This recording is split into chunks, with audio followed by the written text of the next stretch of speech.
नमस्कार, जय महाराष्ट्र। देशाच्या राष्ट्रपती माननीय द्रौपदी मुर्मू या चिंताग्रस्त झालेल्या आहेत आणि देशातील कलकत्ता या राज्यातील महिलांवर होणाऱ्या अत्याचाराबाबत त्या चिंताग्रस्त आहेत।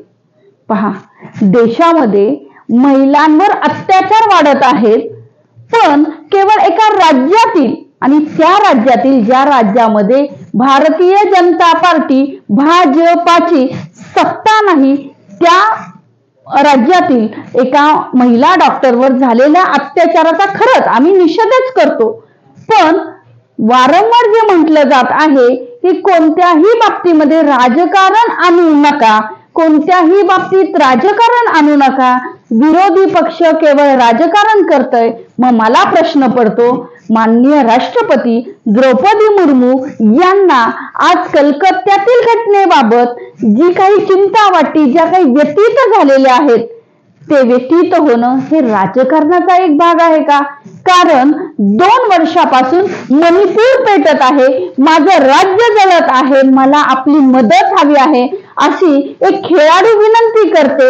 आज कुस्ती खेळणाऱ्या महिला खेळाडूंवर अत्याचार होतो त्यावेळेस आणि नुकतंच बदलापूरमध्ये एका चिमुरडीवर झालेला अत्याचार, तिचं झालेलं लैंगिक शोषण, या महिला या देशाच्या महिला नाहीयेत का? या देशातल्या लाडक्या मुली, लाडक्या बहिणी नाहीयेत का? मग यांच्याबद्दल राष्ट्रपती द्रौपदी मुर्मू यांना काहीच का वाटत नाही किंवा त्यांना तसं वाटून घ्यायचं नाही का? हा मला पडलेला प्रश्न आहे। कलकत्त्यातील घटना निषेधार्हच आहे, त्याच्यासाठी सर्व स्तरामधून निषेध व्यक्त केला जातो।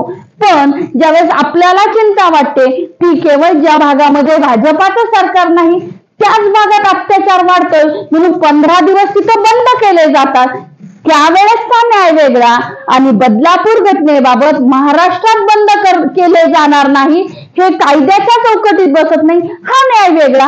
हे नक्की काय चाललेलं आहे, राजकारण कोण करत आहे, हे पाहण्यासाठी या देशातील जनता सुजाण आहे आणि तिला हे चांगलं कळून चुकलेलं आहे की राजकारण करणं हा विरोधकांचा हेतूच नाहीये। पण आज जर देश जळत असेल, महिलांवर अत्याचार वाढत असतील, बेरोजगारी वाढत असेल, तर आवाज उठवण्यासाठी विरोधी पक्ष सक्षमपणे या सत्ताधाऱ्यांना प्रश्न विचारत आहे।